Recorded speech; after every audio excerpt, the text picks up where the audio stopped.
इस खबर के प्रायोजक हैं Lohianagar mount Carmel high school, Gyansthali high school और LMC कम्युनिकेशन। नमस्कार, मैं हूं दिव्या और आप देख रहे हैं आंखें न्यूज 24। आइए सबसे पहले नजर डालते हैं आज के मुख्य समाचारों पर। आज से प्रदेश में जातीय जनगणना की शुरुआत। नेता प्रतिपक्ष विजय सिन्हा ने कहा, जातीय जनगणना कराने में सरकार की नीयत में खोट।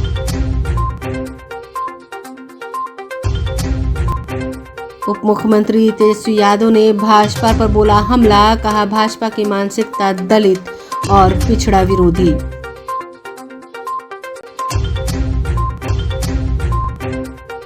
जदयू संसदीय बोर्ड के अध्यक्ष उपेंद्र कुशवाहा ने कहा, जदयू और राजद का विलय कभी नहीं होगा, महागठबंधन जारी रहेगा।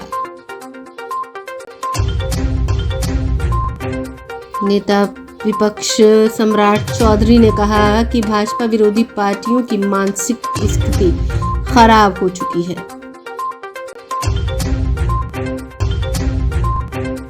और अपने मांगों के समर्थन में आरा स्थित वीर कुंवर सिंह विश्वविद्यालय की सीनेट बैठक का छात्र संगठनों ने किया पुरजोर विरोध। अब खबरें विस्तार से। पूरे प्रदेश में जाति आधारित गणना का कार्य शुरू हो गया है।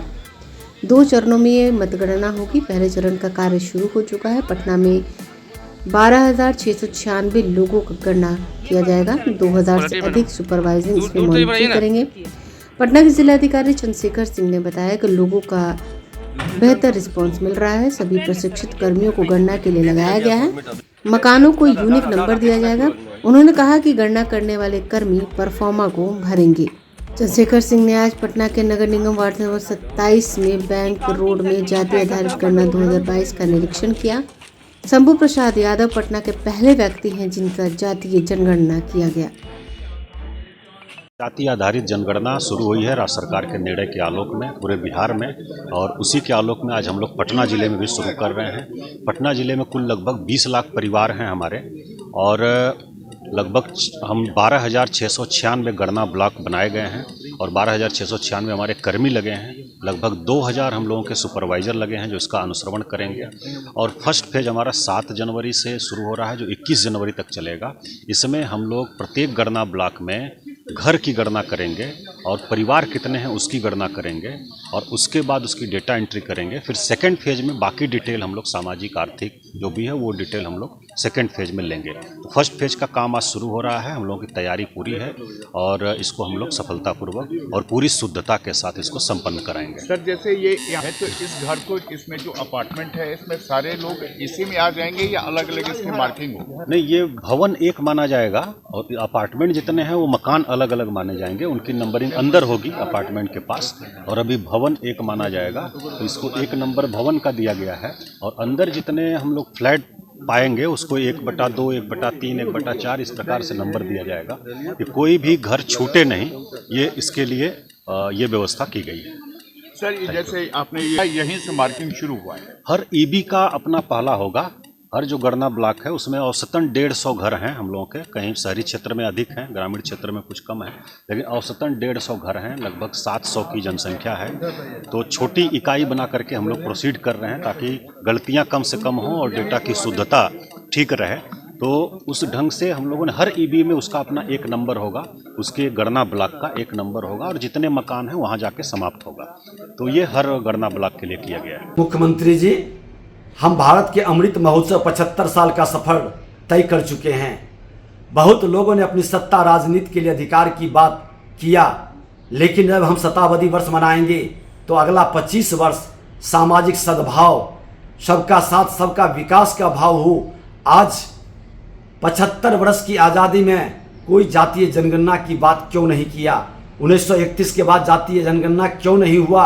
आज आप ये बता दें कि देश के प्रधानमंत्री ने जब सभी कमजोर तबका के लोगों के लिए जनधन योजना, उज्ज्वला योजना, शौचालय योजना, आयुष्मान भारत योजना, कई दर्जनों योजना शुरू की, अकाउंट में पैसा जाने लगा, भ्रष्टाचार पर अंकुश लगने लगा।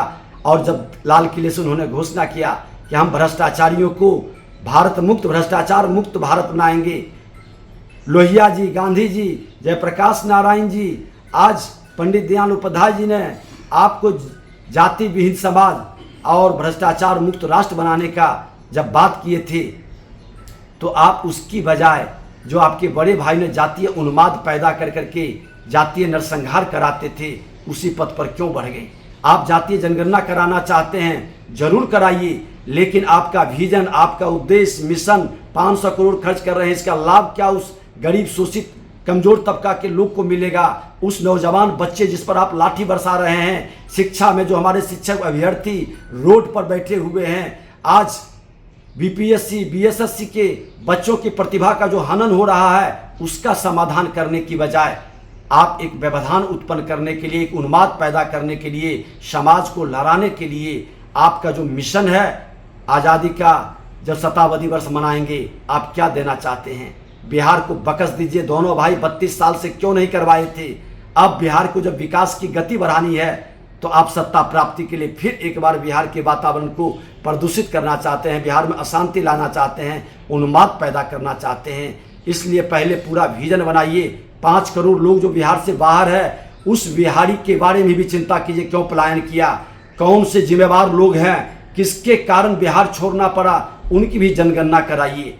आपसे आग्रह है कि पूरे विषय पर एक सभी पार्टी का एक बैठक बुला करके उस पर गहन विचार करिए, प्रबुद्ध लोगों का विचार लीजिए, और तब आप फाइनल एक उसका फॉर्मेट बना करके शुरुआत करिए।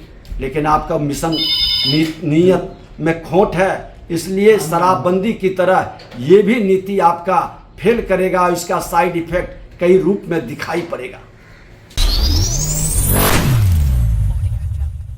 बिहार के उप मुख्यमंत्री तेजस्वी यादव ने जातीय जनगणना की आज शुरुआत होने पर कहा कि एक ऐतिहासिक दिन की शुरुआत हो रही है।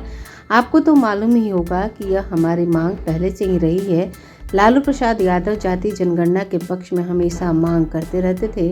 इसके लिए हम लोगों ने सड़क पर भी उतरने का काम किया था। अब यूपीए सरकार ने भी जातीय जनगणना कराई थी, लेकिन एनडीए के लोगों ने इसे करप्ट फाइल बताया था। जब हम नेता विरोधी थे तो विधानसभा में हमने इसकी मांग की थी, तब बिहार के मुख्यमंत्री नीतीश कुमार ने भी हमारा साथ दिया था। हम प्रधानमंत्री से मिलकर जातीय जनगणना के पूरे देश में कराने की मांग की थी। आप तो जानते ही हैं कि भाजपा गरीब विरोधी है, यह नहीं चाहती है कि जातीय जनगणना हो। वह कभी नहीं चाहते हैं कि लोगों के पास सही आंकड़े पेश हों। इसमें सबसे ज़्यादा गरीब लोगों को फायदा होगा और जानकारी इकट्ठा की जाएगी कि किस तरीके से कितने किस जाति के लोग हैं और कितने गरीब रेखा से नीचे हैं, तो उनके विकास में सरकार सहयोग करेगी। भाजपा इससे घबराई हुई है, इसलिए वह कभी नहीं चाहेगी जातीय जनगणना हो। हमारी मांग तो हमेशा रही है पूरे देश में जातीय जनगणना कराई जाए, लेकिन संसद में ही इस प्रस्ताव को खारिज कर दिया गया और मेरी पहली शर्त थी कि जातीय जनगणना कराई जाए। लेकिन मैंने मुख्यमंत्री से मांग की थी कि अपने खर्च पर ही जातीय जनगणना कराई जाए और इसकी शुरुआत हो रही है। इसके लिए बहुत खुशी की बात है। भाजपा के लोग जानबूझकर विरोध कर रहे हैं कि जातीय जनगणना से कोई फायदा नहीं होने वाला। बहुत ही ऐतिहासिक काम की शुरुआत आज होने जा रही है और आप लोग तो जान ही रहे, इसका निर्णय जो है बहुत पहले हो गया था और हम लोगों का, आदरणीय लालू जी का ये पहले से ही मांग रहा है, जिसको लेकर के हम लोग सड़क पर भी उतरे थे। और लालू जी के रहते हुए यूपीए की सरकार ने, मनमोहन जी की सरकार ने ये कराया भी था। कास्ट बेस सर्वे जो सेंसस जो है वो कराया गया था, उसमें सारी चीज़ें थी, लेकिन बाद में भाजपा के लोगों ने इसको डेटा को करप्ट बता दिया। उसके बाद से हम लोग, आप लोगों ने देखा होगा विधानसभा में भी जब हम नेता विरोधी दल थे तो हमने प्रस्ताव रखा था, प्रधानमंत्री जी से भी मिलके आए थे। उस समय माननीय मुख्यमंत्री जी का भी हम लोगों को सहयोग मिला और हम लोग सब लोग मिल कर के आए और भारत सरकार से मांग कर रहे थे कि पूरे देश में जो है ये होना चाहिए। तो आप जान ही रहे हैं, भाजपा जो है गरीब विरोधी है। ये लोग नहीं चाहते थे कि जातीय जनगणना जो है वो पूरी कोशिश इन लोगों ने की कि किसी भी प्रकार से जो सही आंकड़े हैं लोगों के पास पेश ना हो सके। चाहे इनकी सरकार आई तो मनमोहन जी की सरकार वाली जो रिपोर्ट आई थी, सर्वे जो हुआ था सेंसस, उसको इन लोगों ने डेटा को करप्ट कर दिया। जब हम लोग गए तो भी आपने देखा होगा कि भाजपा कैसे मटी आ रही थी। लेकिन अब आज इसकी शुरुआत हो रही है और इसका नाम दिया गया है कास्ट बेस्ड सर्वे और एक एक चीज़ की जानकारी जो है माननीय मुख्यमंत्री जी ने भी बताया ही है, सारी बातें विस्तार रूप से कि इसको एक एक चीज़ उपजाति से लेकर के हर चीज़ और आर्थिक चीज़ को भी इसमें जो है जोड़ा जा रहा है। और इससे हम लोगों के पास सही साइंटिफिक डेटा होगा तो हम लोग उसी हिसाब से बजट का स्वरूप बनेगा, उसी हिसाब से कल्याणकारी योजनाएं बनेंगी। जो लोग आर्थिक रूप से कमज़ोर है, जो लोग गरीब है, कहाँ हमको कौन से सेक्शन को आगे लेकर चलना है, ये सारा आंकड़े जो है वो सबके सामने आ जाएंगे। कौन भूमिहीन है, कौन कचरा धोता है, कौन नाला साफ करता है, कौन जो है आप भीख मांगने का काम करता है, कौन एक कमरे में बसर करता है, कौन सा परिवार, ये सारे आंकड़े जो है हम लोगों के समक्ष आ जाएगा। और इसको लेकर के बीजेपी जो है बड़ी घबराई हुई है, डरी हुई है और ये लोग कतई नहीं चाहते थे कि ये कास्ट बेस्ड सर्वे जो हम लोग करा रहे ये हो, एकदम नहीं चाहता था। जदयू संसदीय बोर्ड के राष्ट्रीय अध्यक्ष उपेंद्र कुशवाहा ने कहा कि पिछले कई दिनों से मेरे और पार्टी के बारे में खबरें आती हैं, बातें कुछ और होती है और उसको सामने कुछ और आता है। बीजेपी के एक नेता को जन्मदिन पर ट्वीट कर हमने शुभकामनाएं दी। मेरे ट्वीट को गलत तरीके से पेश किया गया जिसकी मैं घोर निंदा करता हूं। सुधाकर सिंह मामले को लेकर कहा कि जिस शब्द का प्रयोग उन्होंने किया वो किसी के लिए भी नहीं करना चाहिए, ये काफ़ी आपत्तिजनक है। हम आज भी कहते हैं कि ऐसी टिप्पणी बिल्कुल गलत है, हम इसे बर्दाश्त नहीं करेंगे। 14 जनवरी को दही चूड़ा का भोज हमने रखा है। इसको लेकर भी कई तरह की खबरें सामने आई कि किसी सामाजिक संगठन के बैनर तले आयोजन किया जाएगा। ये बिल्कुल गलत है। कई राजनीतिक दल के लोग अलग सामाजिक संगठन में शामिल रहते हैं। कई बात आप राजनीतिक संगठन में नहीं रख सकते क्योंकि दल का अपना दायरा होता है। कई काम आप राजनीतिक दल से कुछ नहीं कर पाते तो उसे हम सामाजिक संगठन के जरिए करते हैं। नीतीश कुमार के साथ मैंने अपनी पुरानी पार्टी का विलय किया क्योंकि मुख्यमंत्री नीतीश कुमार सामाजिक न्याय के नेता हैं। हम उनके साथ इसलिए आए क्योंकि उनके नेतृत्व में हम काम करें, इसलिए उनके साथ आए थे। आगे की मजबूती से साथ रहेंगे। हम स्वस्थ राजनीति करते हैं। सभी से अपील है कि गलत तरीके से खबरों को ना पेश किया जाए। सुधाकर सिंह के मामले पर उन्होंने कहा कई बार लोग काम खरमास में नहीं करते, खरमास तक इंतजार करें। हम भी इंतजार कर रहे हैं। सुधाकर सिंह के मामले में निर्णय राजद को लेना है। जगदानंद सिंह द्वारा राम मंदिर पर दिए गए बयान पर कहा कि किसी धर्म, मजहब, आस्था की चीज पर टिप्पणी नहीं होनी चाहिए। बीजेपी को लेकर बयान दिया गया है तो ठीक है। जदयू राजद के विलय पर कहा कि जदयू का विलय कभी नहीं होगा, गठबंधन है, रहेगा लेकिन विलय नहीं होगा। लोगों से प्रार्थना करना चाहता हूं कि इस तरह की खबरें उस रूप में न प्रकाशित हो। नीतीश कुमार जी के साथ फिर से मैंने अपनी पुरानी पार्टी का विलय किया है। नीतीश कुमार जी सामाजिक न्याय के आंदोलन को बल देने वाले सबसे बड़े नेता आज की तारीख में भी हिंदुस्तान में हैं। सामाजिक न्याय लोगों तक अधिक से अधिक पहुंचे, इस बात के सबसे बड़े शुभचिंतक हैं नीतीश कुमार जी और हम सब लोग उनके साथ इसलिए काम कर रहे हैं। और काम हमने महसूस किया था कि पार्टी जो हमारी चल रही थी उसको अलग से रखने की ज़रूरत नहीं है। इस काम को नीतीश कुमार जी के नेतृत्व में, क्योंकि आज की तारीख में देश में सबसे बड़े नेता हैं इस रूप में, तो उनके साथ मिलकर हम लोग करेंगे। तो हमारा फैसला उस वक्त हुआ, वह फैसला है, उस वक्त हमने किया, आज भी है और आगे भी रहेगा।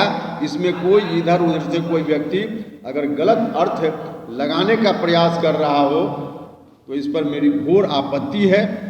इसलिए हमने आज आप सब लोगों को कष्ट दिया। यह किसी भी तरह से शोभनीय नहीं है, गलत है, आपत्तिजनक है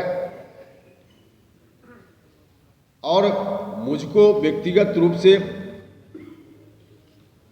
काफ़ी उनके इस वक्तव्य के कारण मेरा मन आहत हुआ, मुझको दुख पहुंचा और इसलिए हमने कहा, जिसको हम आज भी दोहरा रहे हैं, कि इस तरह की टिप्पणी,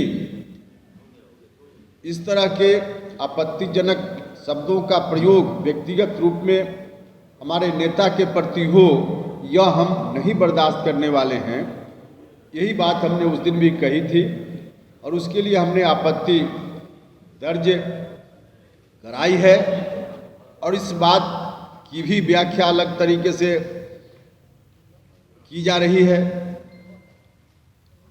अभी कहा गया एक खबर में 14 जनवरी को संक्रांति के अवसर पे हमने एक भोज रखा है दही चूड़ा का। उसके निमंत्रण के बारे में, उसके आयोजन के बारे में एक जगह खबर छपी कि एक सामाजिक संगठन के बैनर से इस कार्यक्रम का आयोजन हो रहा है। कहीं सामाजिक संगठन इस कार्यक्रम के आयोजन में नहीं है। जो आमंत्रण पत्र बांटा जा रहा है उसको आप लोग देख सकते हैं। उस आमंत्रण पत्र में उपेंद्र कुशवाहा संसदीय बोर्ड अध्यक्ष जनता दल यूनाइटेड यह आकांक्षी के रूप में, इस रूप में नाम छपा है और फिर उस संगठन का नाम लेकर उस पर कहा गया कि इस संगठन से दही चूड़ा भोज का आयोजन हो रहा है। यह तो देखने वाली चीज़ है, कोई प्रमाण की जरूरत है नहीं। जहाँ तक किसी सामाजिक संगठन का मामला है तो सामाजिक संगठन की अलग भूमिका होती है, राजनीतिक संगठनों की अलग भूमिका होती है और किसी राजनीतिक दल में रहते हुए कोई व्यक्ति किसी और सामाजिक संगठन में न रहे, यह तो होता नहीं है। ऐसा कोई व्यक्ति रह सकता है किसी भी सामाजिक संगठन में और बहुत सारे लोग हैं। तमाम राजनीतिक दलों में देखिएगा तो लोग अलग अलग संगठनों में, सामाजिक संगठनों में। समाचारों में वक्त हो चला एक छोटे से अंतराल का। I am Shalini Singh, principal of Ludhiana Mount Carmel School. Here in our school, we give best education and good environment to our students, where they can learn well. We provide here well-equipped lab, well-equipped, well-stocked library. We have here well-trained teacher also. We have a sports playground for cricket, volleyball, football, and also provision for indoor activities. So we have here security system, information and communication technology. So we have all facilities here in our school where students feel comfortable and secure.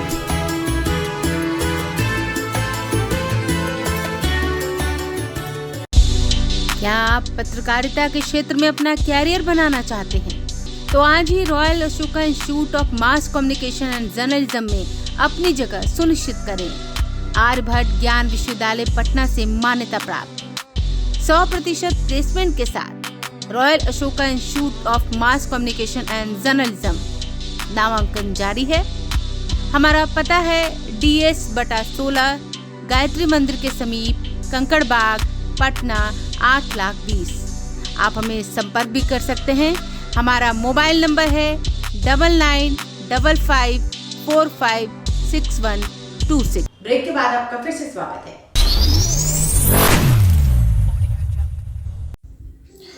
Bihar विधानसभा के नेता प्रतिपक्ष सम्राट चौधरी ने जगदानंद सिंह के राम पर दिए गए बयान पर पलटवार करते हुए कहा, प्रभु श्री राम पूरे अखंड भारत के राजा थे। भारत का जो संविधान बना उसमें भी राम का नाम है। मुगलों से लड़कर, अंग्रेजों से लड़कर भारत की जनता ने श्री राम को स्थापित किया है। नरेंद्र मोदी से लोग पूछते थे कि तारीख कब बताओगे, अब तो अमित शाह ने भी तारीख बता दी। अब तारीख बता दी, अब लोगों के पेट में दर्द हो रहा है। इन लोगों की मानसिक स्थिति खराब हो गई। यही लोग हैं जब पूछते थे कि तारीख बताइए। जब हम नीतीश कुमार के साथ थे तब भी हमारा एजेंडा प्रभु श्री राम थे और आज भी हमारा एजेंडा प्रभु श्री राम मंदिर स्थापित करना है। भाजपा के सहयोग से लालू और नीतीश बिहार की गद्दी पर बैठे थे।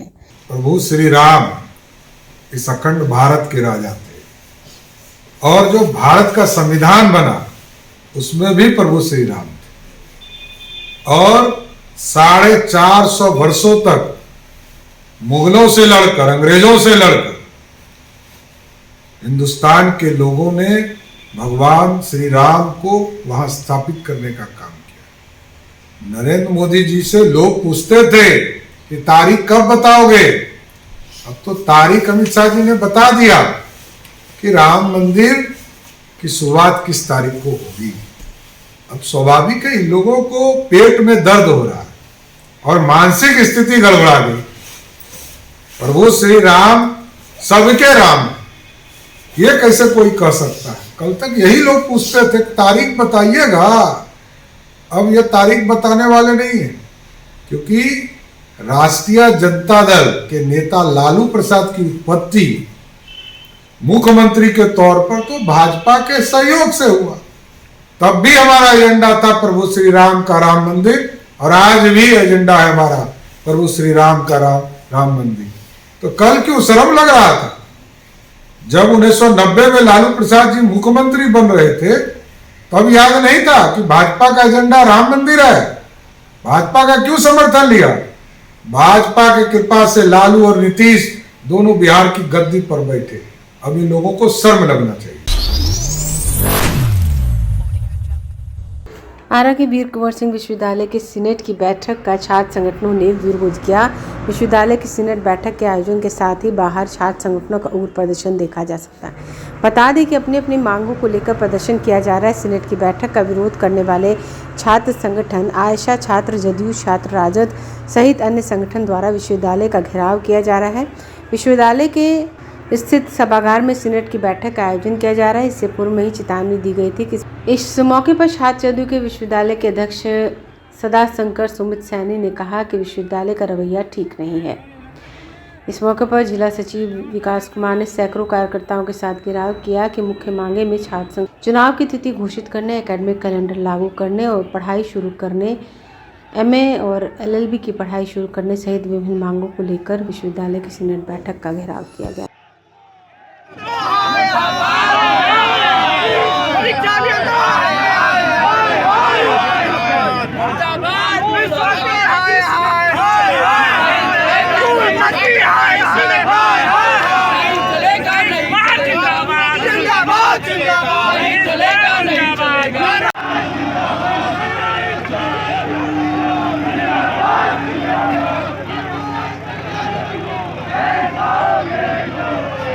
आइए एक बार फिर नजर डालते हैं आज के मुख्य समाचारों पर।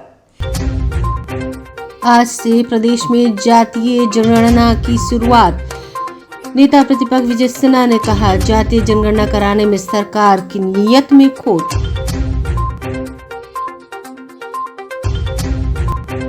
उप मुख्यमंत्री तेजस्वी यादव ने भाजपा पर बोला हमला, कहा भाजपा की मानसिकता दलित और पिछड़ा विरोधी।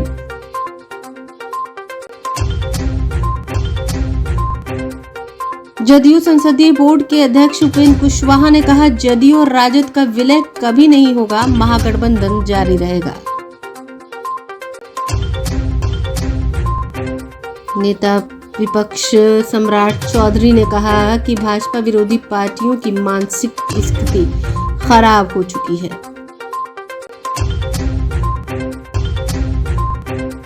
और अपने मांगों के समर्थन में आरा स्थित वीर कुंवर सिंह विश्वविद्यालय की सीनेट बैठक का छात्र संगठनों ने किया पुरजोर विरोध। अगर आपने अभी तक हमारे चैनल को सब्सक्राइब नहीं किया है तो हमारे चैनल को जल्द से जल्द सब्सक्राइब करें, लाइक करें, शेयर करें और कमेंट करें। बाकी खबरों के लिए देखते रहिए आंखें न्यूज़ 24, नजर हर खबर पर।